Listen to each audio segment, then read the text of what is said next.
इन मुद्दों पर Iran America के बीच हुआ समझौता। ईरान अमेरिका तनाव के बीच ट्रंप का बड़ा बयान। ट्रंप ने ब्राजील के राष्ट्रपति लूला से की मुलाकात। हर महीने 2 सेंटीमीटर धंस रही मैक्सिको सिटी। रूस ने यूक्रेन के साथ किया सीजफायर। भारत नेपाल रिश्तों में दूरी, रद्द हुआ बड़ा दौरा। नमस्कार, मेरा नाम है शालिनी और आप देख रहे हैं द न्यूज़ 15। स्वागत है आपका हमारे खास प्रोग्राम दुनिया के हालचाल में। चलिए नजर डालते हैं इन बड़ी खबरों पर विस्तार से। ईरान और अमेरिका के बीच परमाणु समझौते को लेकर बातचीत अंतिम चरण में पहुंच गई है। अमेरिकी राष्ट्रपति डोनाल्ड ट्रंप ने कहा है कि अमेरिका ने ईरान को एक पन्ने का प्रस्ताव दिया है। अगर ईरान इसे मान लेता है तो दोनों देशों के बीच तनाव और युद्ध का खतरा खत्म हो सकता है। मीडिया रिपोर्ट्स के मुताबिक इस समझौते में परमाणु कार्यक्रम, आर्थिक प्रतिबंध और हॉर्मुज जलडमरू मध्य जैसे बड़े मुद्दे शामिल हैं। प्रस्ताव के अनुसार ईरान अगले 10 साल तक यूरेनियम संवर्धन 3.67% से ज्यादा नहीं करेगा। इतना संवर्धन बिजली और ऊर्जा के लिए इस्तेमाल होता है, जबकि परमाणु हथियार बनाने के लिए 90% तक संवर्धन जरूरी होता है। इसके अलावा ईरान को अपना न्यूक्लियर डस्ट अंतर्राष्ट्रीय एजेंसी की निगरानी में सौंपना होगा। अमेरिका ईरान पर लगे आर्थिक प्रतिबंध हटाने और उसके जब्त $150 अरब लौटाने पर भी विचार कर रहा है। वहीं हॉर्मुज स्ट्रेट को सभी देशों के जहाजों के लिए खुला रखने की बात भी हो रही है। हालांकि ट्रंप ने चेतावनी दी है कि अगर समझौता नहीं हुआ तो अमेरिका ईरान पर हमला कर सकता है। फिलहाल ईरान ने इस प्रस्ताव पर कोई आधिकारिक प्रतिक्रिया नहीं दी है। वहीं ट्रंप ने यह भी कहा है कि ईरान और अमेरिका के बीच हुआ सीजफायर अभी भी लागू है। हालांकि हाल ही में हॉर्मुज स्ट्रेट के पास दोनों देशों के बीच सैन्य झड़पें हुई थी। ट्रंप ने चेतावनी दी कि अगर सीजफायर टूटा तो इसका असर बहुत बड़ा और साफ दिखाई देगा। उन्होंने कहा कि अगर समझौता खत्म हुआ तो लोग ईरान से उड़ती हुई बड़ी आग और रोशनी देखेंगे।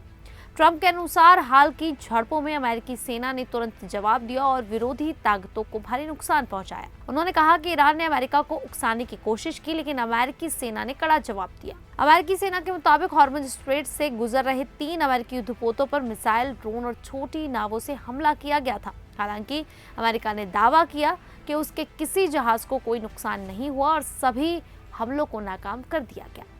ट्रंप ने कहा कि जवाबी कार्रवाई में कई ईरानी नावों को नष्ट कर दिया गया और अमेरिकी डिफेंस सिस्टम ने मिसाइलों और ड्रोन को हवा में ही मार गिराया। कहा जा रहा है कि समय हमेशा बदलता रहता है और राजनीति में रिश्ते भी जल्दी बदल जाते हैं। अमेरिकी राष्ट्रपति डोनाल्ड ट्रंप की एक नई पोस्ट ने दुनिया भर का ध्यान खींचा है। ट्रंप ने बताया कि उनकी ब्राजील के राष्ट्रपति लुइज इनासियो लूला डा सिल्वा के साथ अहम बैठक हुई। उन्होंने कहा कि दोनों नेताओं ने व्यापार, टैरिफ और कई बड़े मुद्दों पर बातचीत की और मीटिंग काफी अच्छी रही। ये मुलाकात ऐसे समय में हुई है जब अमेरिका और ईरान के बीच तनाव बड़ा हुआ है। ऐसे में ट्रंप का ब्राजील के साथ संबंध सुधारने की कोशिश करना काफी महत्वपूर्ण माना जा रहा है। ट्रंप ने कहा कि दोनों देशों के प्रतिनिधि जल्द ही आगे की बातचीत करेंगे और आने वाले महीनों में और बैठकें भी हो सकती हैं। इसका मकसद अमेरिका और ब्राजील के व्यापारिक रिश्तों को मजबूत करना है। हालांकि ट्रंप और लूला के बीच पहले काफी मतभेद रहे हैं। ट्रंप ने ब्राजील से आने वाले सामान पर 50% तक टैरिफ लगाया था, जिससे लूला नाराज हो गए थे। दोनों नेताओं की राजनीतिक सोच भी अलग है। लूला वामपंथी विचारधारा के हैं, जबकि ट्रंप दक्षिणपंथी राजनीति करते हैं। इसी वजह से दोनों के बीच कई बार तीखी बयानबाजी भी हो चुकी है।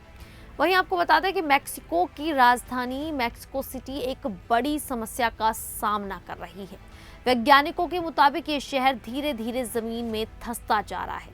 कुछ इलाकों में जमीन हर महीने करीब 2 सेंटीमीटर तक नीचे जा रही है। इस खतरे पर नजर रखने के लिए नासा और भारतीय अंतर्राष्ट्रीय एजेंसी इसरो के संयुक्त सैटेलाइट मिशन NISAR निसार का इस्तेमाल किया जा रहा है। ये सैटेलाइट जमीन में होने वाले छोटे छोटे बदलाव भी पकड़ सकते हैं। मैक्सिको सिटी की कई पुरानी और मशहूर इमारतें अब टेढ़ी दिखाई देने लगी हैं। कैथेड्रल और चर्च अलग अलग दिशाओं में झुक गए हैं। एंजल ऑफ इंडिपेंडेंस स्मारक के नीचे भी समय समय पर नई सीढ़ियां जोड़नी पड़ी हैं, क्योंकि आसपास की जमीन नीचे चली गई। विशेषज्ञों का कहना है कि मैक्सिको सिटी एक पुरानी झील के ऊपर बसा हुआ है। यहाँ की मिट्टी बहुत नरम है। शहर में बड़ी मात्रा में भूजल निकाला जा रहा है, लेकिन बारिश का पानी उतनी तेजी से जमीन के अंदर वापस नहीं जा पा रहा। इसी कारण जमीन सिकुड़ रही है और शहर धंस रहा है। इसका असर सड़कों, इमारतों, पाइपलाइनों और मेट्रो सिस्टम पर भी पड़ रहा है। वैज्ञानिकों को उम्मीद है कि निसार सैटेलाइट की मदद से इस समस्या को समझने और भविष्य में नुकसान कम करने में मदद मिलेगी। तो वहीं रूस ने यूक्रेन युद्ध के बीच 8 मई की आधी रात से 10 मई तक सीजफायर यानी युद्ध विराम का ऐलान किया है। रूस के रक्षा मंत्रालय ने बताया कि ये फैसला द्वितीय विश्व युद्ध में सोवियत संघ की जीत की 21वीं वर्षगांठ के मौके पर लिया गया है। रूसी राष्ट्रपति व्लादिमीर पुतिन के आदेश के बाद ये घोषणा की गई। इस बीच यूक्रेन के राष्ट्रपति जेलेंस्की ने रूस की 9 मई को होने वाली विक्ट्री परेड को लेकर बड़ा बयान दिया। उन्होंने कहा कि शायद इस बार रेड स्क्वायर में सैन्य उपकरण ना दिखे क्योंकि रूस को ड्रोन हमलों का डर है। रूस ने जेलेंस्की के बयान पर नाराजगी जताई। रूसी विदेश मंत्रालय की प्रवक्ता मारिया जखारोवा ने कहा कि पश्चिमी देश रूस और सोवियत इतिहास को कमजोर करने की कोशिश कर रहे हैं। रिपोर्ट्स के मुताबिक अगर मॉस्को की विक्ट्री परेड पर हमला हुआ तो रूस कीव पर बड़ा मिसाइल हमला कर सकता है। रूस ने आर्मेनिया पर भी नाराजगी जताई। रूस का कहना है कि आर्मेनिया ने जेलेंस्की को रूस के खिलाफ बयान देने का मंच दिया, जो स्वीकार नहीं किया जा सकता।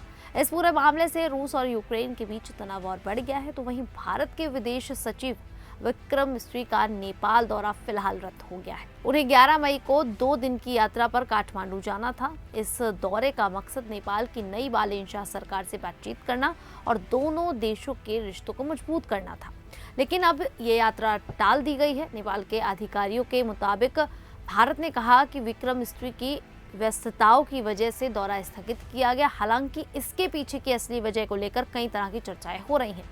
रिपोर्ट्स के अनुसार नेपाल के प्रधानमंत्री बालेन शाह बार बार भारतीय विदेश सचिव से मिलने से इनकार कर रहे थे। इसके अलावा लिपुलेख विवाद भी दोनों देशों के बीच तनाव की वजह माना जा रहा है। हाल ही में भारत और चीन ने विवादित इलाके से मानसरोवर यात्रा फिर शुरू करने का फैसला लिया था, जिस पर नेपाल ने नाराजगी जताई थी। बताया जा रहा है कि विक्रम मिस्री नेपाल के प्रधानमंत्री बालेन शाह को भारत आने का निमंत्रण देने वाले थे, लेकिन मुलाकात तय नहीं हो सकी।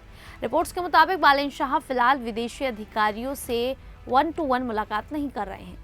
उनका ध्यान अभी नेपाल के स्थानीय मुद्दों पर ज्यादा है और वे अंतर्राष्ट्रीय राजनीति से दूरी बनाए रखना चाहते हैं। खैर, बालेन शाह के इस फैसले को लेकर आप लोगों की क्या राय है, आप हमें कमेंट करके जरूर बताइएगा। अभी के लिए इतना ही, फिर हाजिर होंगे ऐसी ही देश और दुनिया से जुड़ी बड़ी खबरों के साथ। तब तक के लिए देखते रहिए द न्यूज़ 15।